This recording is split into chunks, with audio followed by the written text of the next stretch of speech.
Hello, everyone, and welcome to the 20th episode of the Startup Boston podcast, where I interview entrepreneurs, investors, and influencers in the Boston startup community to uncover actionable advice and stories from their experiences.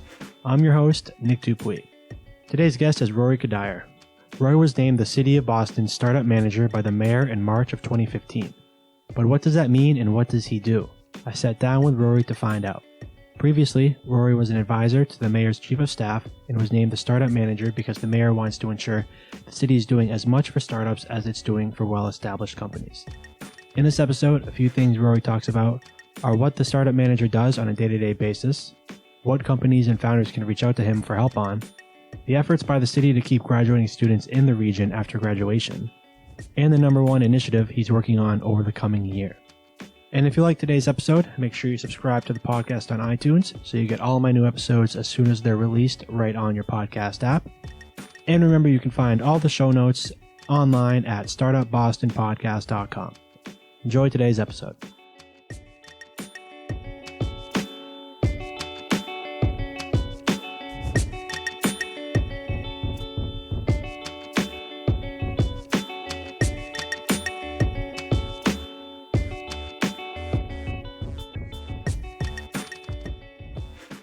Rory, thank you so much for coming on the show today.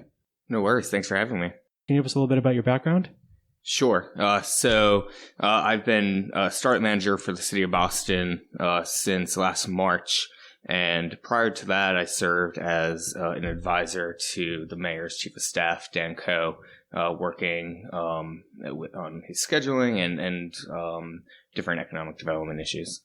So I think a lot of people might be wondering, what does a startup manager do? Yeah. So, the quick and dirty version of it is I serve as Mayor Walsh's liaison to the startup community, making sure that we are building relationships with early stage companies that were founded in Boston, whether college students or postgrads, and these companies that are so important to our future economy. We want to make sure that they see City Hall as a resource for when they are scaling their companies up, whether it's just introducing themselves or if they're looking to pilot a product with one of the city departments. We want to make sure that we're responsive and making it easy as possible to deal with the city. So how did you end up in that position? Yeah, so before the mayor came into office, I worked on his transition team, staffing the economic development transition team.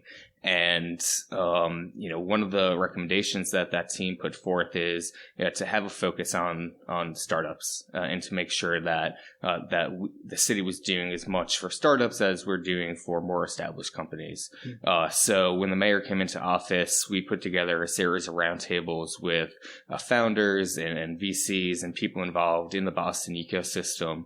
And one of the recommendations that came out of that was to have a central point of contact for startups to reach out to if they had to interact with the city, and for that person to ingrain themselves in the startup community to make sure that City Hall had its finger on the pulse of what's happening. So kind of did it informally for that year that I was working with Dan.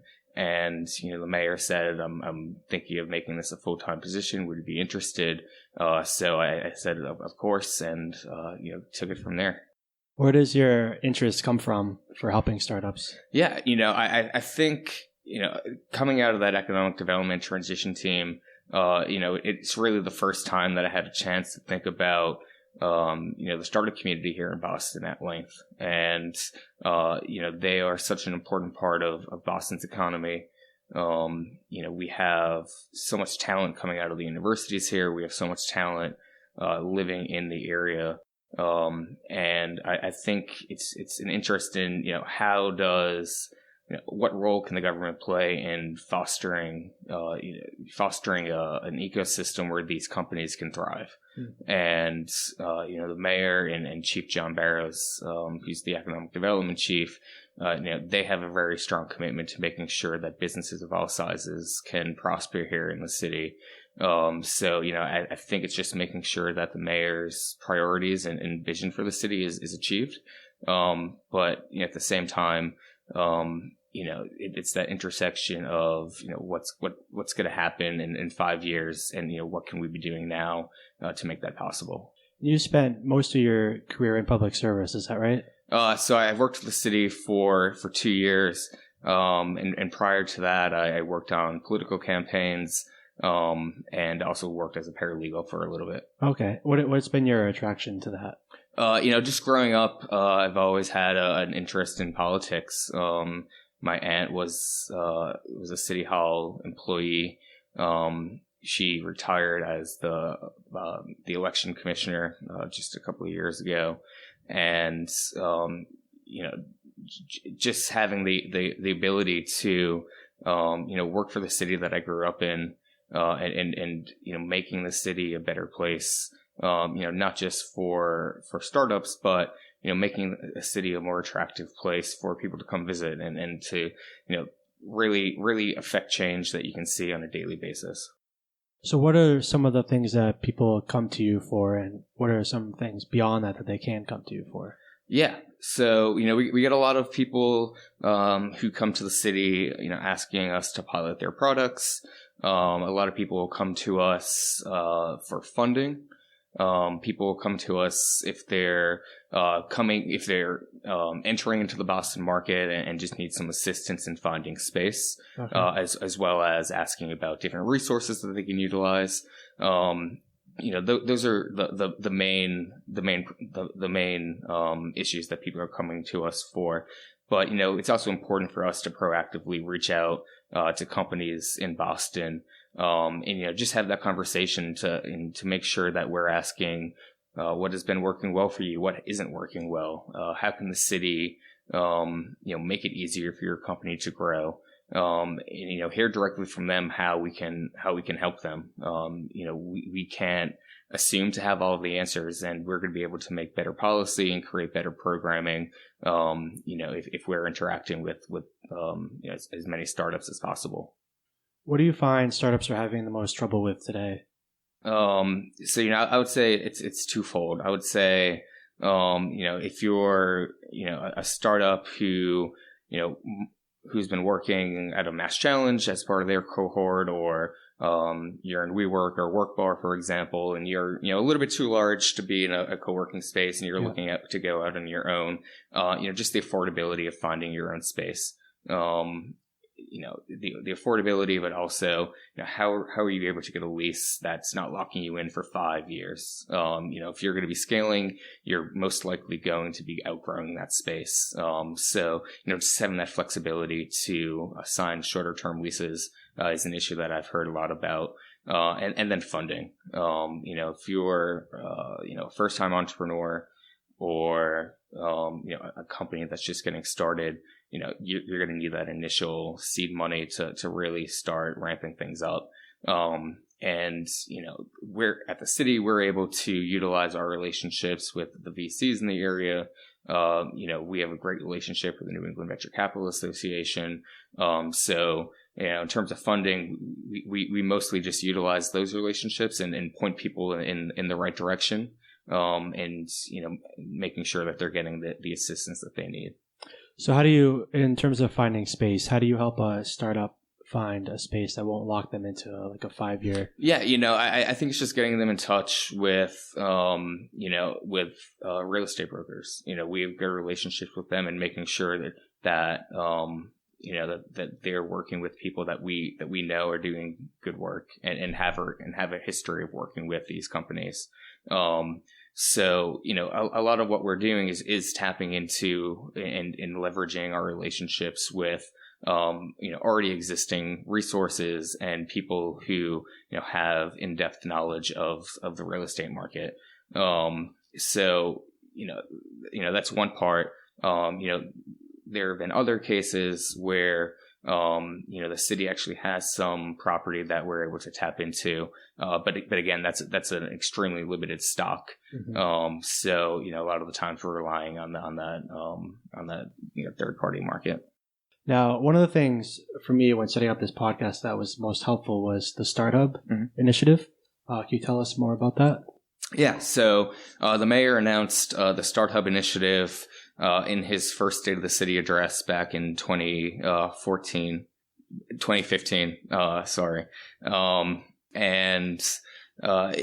That's where he announced the position of startup manager.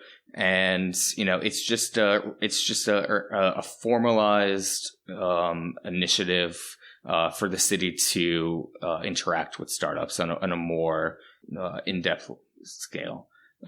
So part of that is, just my day-to-day activity. But we also launched a website called Start Hub at the end of October of 2015. And, that website was launched in collaboration with Venture Cafe, launched in collaboration with IBM, as well as Gust, who's the platform provider. And what Start Hub, the website, does is aggregates all of the available information that's out there about the startup community. So everything from news, a directory of startups, a directory of investors, workspaces, job postings, courses and workshops, and just compiles it all into one place. So we think that serves a couple of different purposes. One, it helps seasoned entrepreneurs whose companies are here. If they're looking for talent, they're able to post that or post it on other sites that they can get dragged on. So it just broadens that market of potential hires. We think for the first time entrepreneur, getting a sense of, what resources are out there to help them start their company. But we also think it can serve that useful purpose of marketing what's happening here. And, marketing is something that comes up all the time. How does Boston sell the innovation that's happening here? And how do we get the word out across the country and across the world about the innovation that's here? We tend to have an attitude where we keep our heads down and keep working, but we need to celebrate our successes and to make sure that people know what's happening. So we use it all the time when foreign delegations are coming into town, to make sure that, before they get here, they can just take a look and, see different news items about what's happened in the past couple of days. They can look at a map and see the visual of, where companies are and where resources are and where the events are happening where they're in town. Mm-hmm. So, those are the three main purposes. But, if we can, connect, support, and grow, companies via this website, that's our main goal. Yeah, I know when I first logged onto it, I was surprised to see that there are over 1,000 startups in the city. I didn't. Yeah, that number it's low probably. Right. If you take a look, you have the Cambridge Innovation Center, you have WeWork. Those two spaces alone are over 200,000 square feet of early stage companies. Yeah. So, that number continually grows. I think when we launched, we had about 600. So, we're continuing to get the word out and to have people get their companies on there, because, we do think it has a huge benefit for companies. And, it also just adds to that whole marketing piece. Since you started as startup manager for the city of Boston, what has surprised you most about the startup community here in Boston? Yeah, I would say the most surprising thing is how tightly knit the community is here. So, when I started last March, I didn't have a background in a startup here, didn't have, the most extensive network of relationships with people in the startup community. I had some, but within days of getting the job, the people that I did have those relationships with, introduced me to so many different people that, gave me a better understanding of what's happening here, enabled me to, establish new relationships that I've been able to tap into time and time again. But, it's just so tightly knit, whether you're, from the Cambridge Innovation Center in Cambridge, or you're working out of Hatch in the Fenway, no matter where you're going to events, you see a lot of the same people, and you're able just to deepen those relationships each time you see them. So the fact that people have been so forthcoming in assistance, and have been so willing to sit down and have those conversations. It was great to see.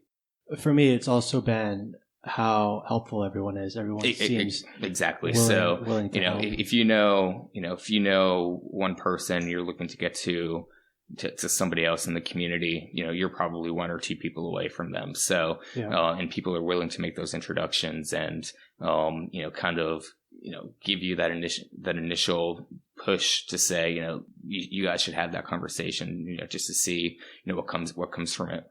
What do you see as some of the biggest problems that startups are facing? So, in addition to the funding and the space, figuring out, how do you break out from all the noise that's happening? There are so many different startups, and how do you differentiate yourself?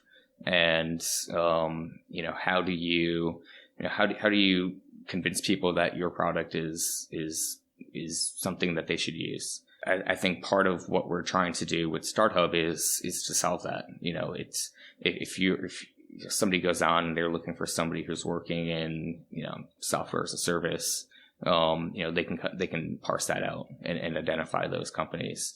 There are so many different issues that companies face. A lot of them are probably on the operational side internally, but just in terms of funding and space and breaking out, I would say those are the biggest three.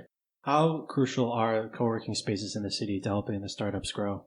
No, I think they're incredibly important. And if you look at the existing co-working spaces, everything from accelerators to incubators to, just plain co-working spaces, the demand is there. They're consistently, pretty much at capacity at any given time. For example, WeWork's about to open up a third location in the Back Bay at the end of this year. Wow. I think it's another over 100,000 square feet. If you look at Mass Challenge, who receives thousands of applications to be a part of their cohort, for 128 spots, I think they're incredibly important, just because, if you're in a co-working space, you're surrounded by people who are going through the same problems that you are. Yeah. And companies are able to support each other and offer advice. But at the same time, you don't know who you're going to meet. You might have those serendipitous meetings that, could fundamentally change, how your company, grows. Is there a way for collaboration with another company in the co-working space? But, it also just provides that initial network to get started. And, if they're able to, provide this space at a reasonable price, you don't need to worry about, the basic operations. You can focus solely on your company, everything from access to mentors, to, just different panels and events that are happening in all these co-working spaces. I think it's just, so invaluable to creating, a positive ecosystem. How has the startup community changed over the last 5 years here in Boston? How do you see it changing in the future? Yeah. So, I would argue that, the startup community, it's always been, present here in Boston, just because of, the colleges and universities here, but it's really taken off in the past 5 years. So in 2010, Mayor Menino dubbed the waterfront as the innovation district, and I think from there it's just exploded. So over the past 5 years, it's changed because it's not just anchored in one spot. It's the innovation district. It's downtown Crossing, which I think the numbers, 33% of all office space in downtown Boston is now tech offices. The Fenway is up and coming, with Hatch opening up last year, and Pulse at Mass Challenge opening up just a couple of months ago. And I think North Station is going to start growing as another hub, of startup activity. But, part of Mayor Walsh's commitment is to make sure that innovation isn't just in the downtown core. We really want to have a focus on helping those entrepreneurs that are in neighborhoods like Roxbury and Mattapan and Dorchester, Austin, Brighton, and to make sure that each neighborhood is able to take part of this sort of next wave of innovation economy. So we launched the Roxbury Innovation Center that opened up last year, right in the heart of Dudley Square in the new bowling building. And they're offering great programming in STEM for members of the community. They offered a course for women to learn how to code. We think it's a great opportunity just to bolster economic development in the neighborhoods and to make sure that resources that are available for startups downtown are also getting out into the neighborhoods, because it's just so important to make sure that that every resident of Boston who wants to partake in this innovation economy has the ability to do so and has the skill set to do so. So we're really making a conscious effort to grow neighborhood entrepreneurship. What do you think that there's an initial perception that people outside of the Boston startup community have about Boston? I think Boston is known as this city with an immense brain power. We have 58 colleges and universities in the Boston region, 35 just in Boston alone. So every year you have 150,000 students graduating from these universities, and it's part of the reason why Boston is so unique. We have the highest percentage of young professionals in any major American city, with 35% being between 20 and 34. We have the highest percentage of the population that hold BAs, and 25% of those 38% that hold BAs have an advanced degree. So I think we're viewed as a city where there's just so much knowledge. I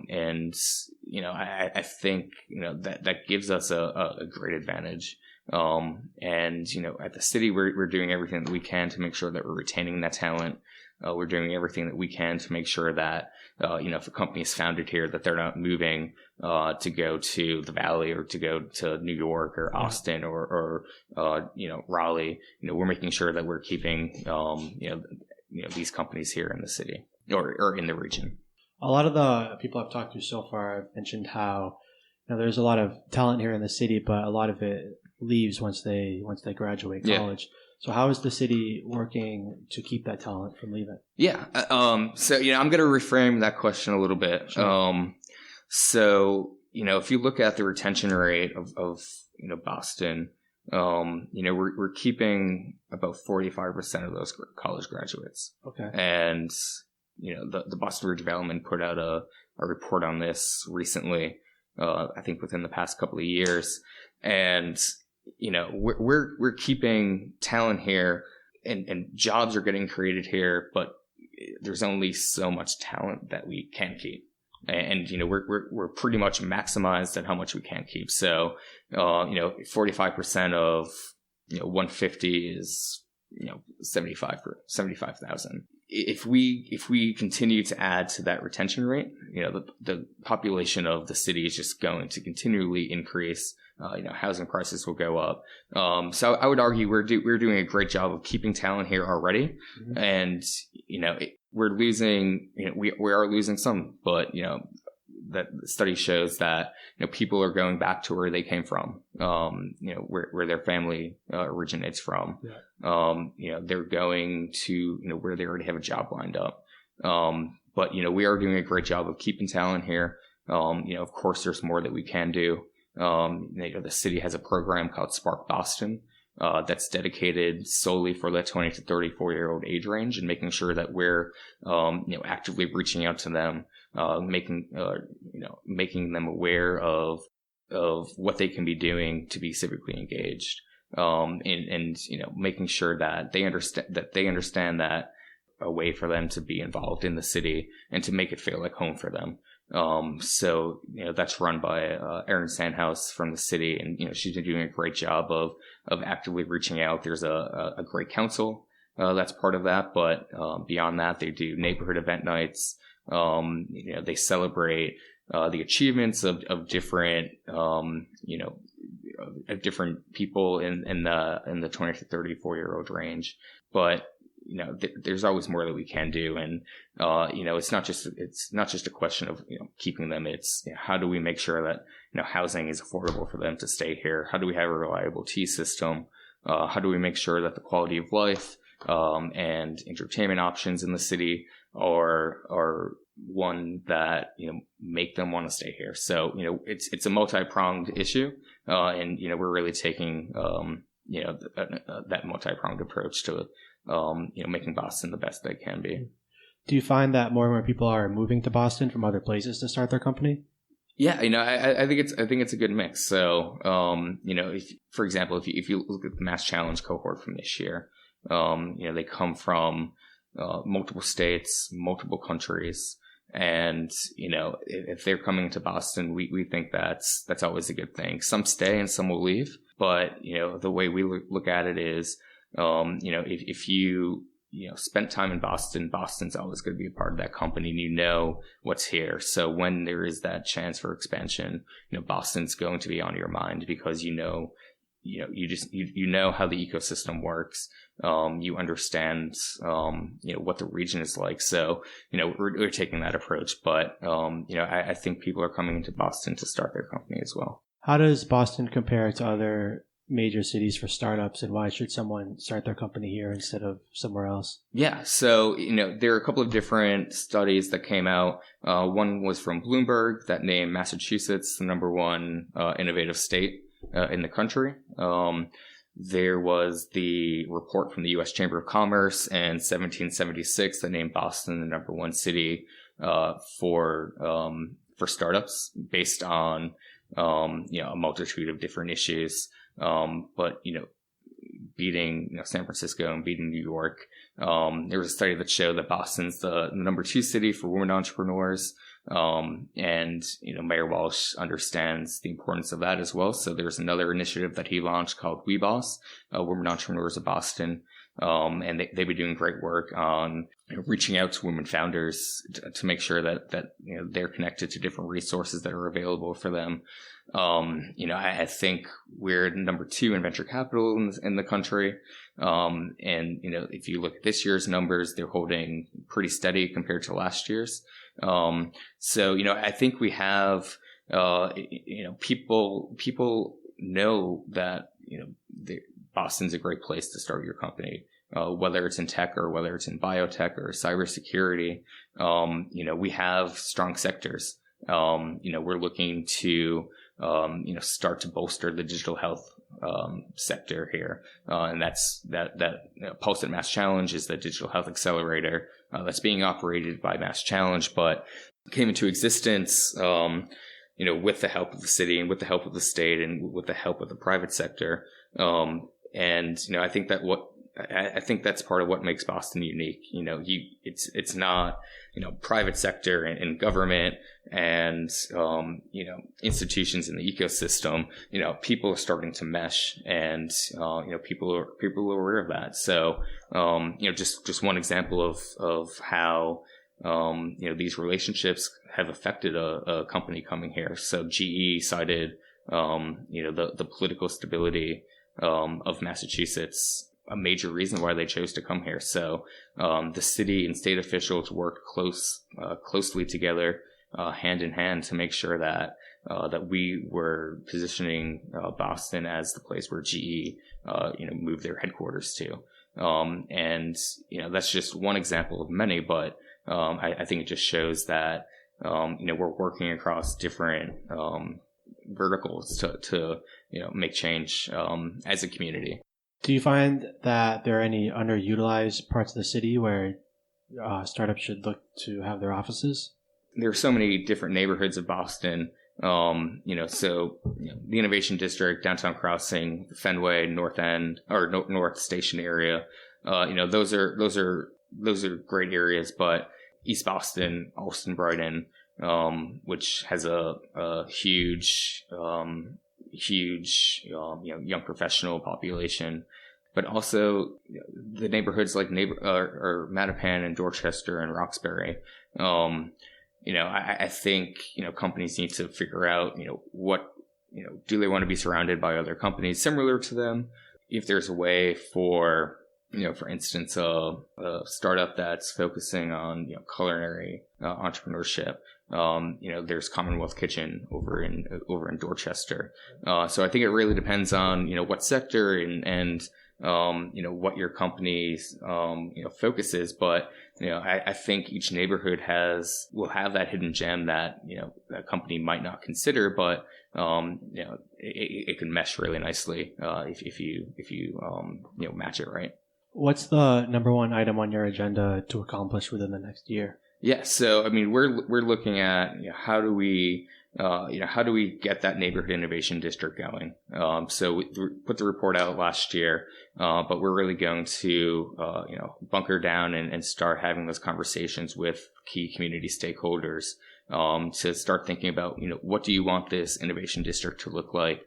What are your priorities, and how do we work closely with the neighborhood to start providing the basic infrastructure and the resources needed for that innovation district to be successful. I think another thing that we want to look at is, how do we, is there a way for the city to work, hand in hand with developers to start looking at affordable, office space for, these early stage companies? It's going to require a lot of internal work and a lot of conversations with the developers. But, as Boston's going through this economic boom, there's a lot of building happening. And how do we start, how can we, take these issues and solve them by working with our strengths. So now I want to move into the rapid fire questions.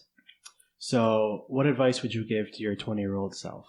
I would tell my 20-year-old self to, just be open to, different possibilities. When I was 20, I thought I was going to go to law school. And, you never know what, how your interests might shift. So, just always be open to different possibilities. So how did you go from wanting to go to law school to whatever you did next? Yeah. So I worked as a paralegal outside of, after I graduated from college, and, quit that job to work on a political campaign. So, okay. Just kind of, and that campaign led to another campaign, which led to, the mayor's campaign and to City Hall. What's something about you that most people don't know? Yeah, that was an English and philosophy major in school, and also studied ancient Greek in college. Do you have any favorite blogs or books? So, always wake up and read, the local newspapers, the sites that are, focused on the innovation economy here. So, Bostino and the BBJ and X Economy. Usually we'll check out, Huffington Post and Politico for more national news. That's sort of a daily routine in the morning, just to, get a sense of what's happening. And, books are kind of all over the place based on, how I'm feeling that month, I guess. A lot of nonfiction books, I've been reading lately. Any favorites? So my favorite nonfiction book that I've read recently is probably The Power Broker by Robert Caro, about Robert Moses and how he sort of fundamentally changed the infrastructure of New York State and New York City. What would you tell someone who is unsure if they should start their company in Boston? Now, I would tell them that the community here is incredibly supportive, and even if you're new to Boston, you're going to be able to meet these major players in the Boston ecosystem pretty easily. There are always events that are happening. There are always panels that are incredibly informative, and that just generally the community is I probably have no qualification to say this, but the most supportive innovation ecosystem in the country. Just a few more questions here to close out. Where can people find out more about startups in Boston and the resources available to them? Yeah, so I think I would be remiss not to point them to StartHub. StartHub is aggregating that information from other sites, but just makes it as easy as possible to find in one place. So, whether it's news or you're looking to find out what startups are in the region, you're looking for a job or you're looking for a course to, bolster your skills, StartHub kind of, pulls it all together and, just saves you a bunch of clicks. Where can people connect with you online? Yeah, so my Twitter handle is at Rory Cuddyer. LinkedIn, my email is just rory.cuddyer@boston.gov. Those are probably the three best places to reach out to. Do you have any parting thoughts, advice, or suggestions for the audience? Yeah, I would just say that, the Walsh administration's committed to making sure that Boston is open to business and that the city is doing everything we can to be as helpful as possible. So, if there's any way that the city can be helpful, if you're already here, if you're thinking of coming here, please reach out and we'll do everything that we can to help out. Rory, thank you so much for coming on the show today. Yeah, thanks for having me.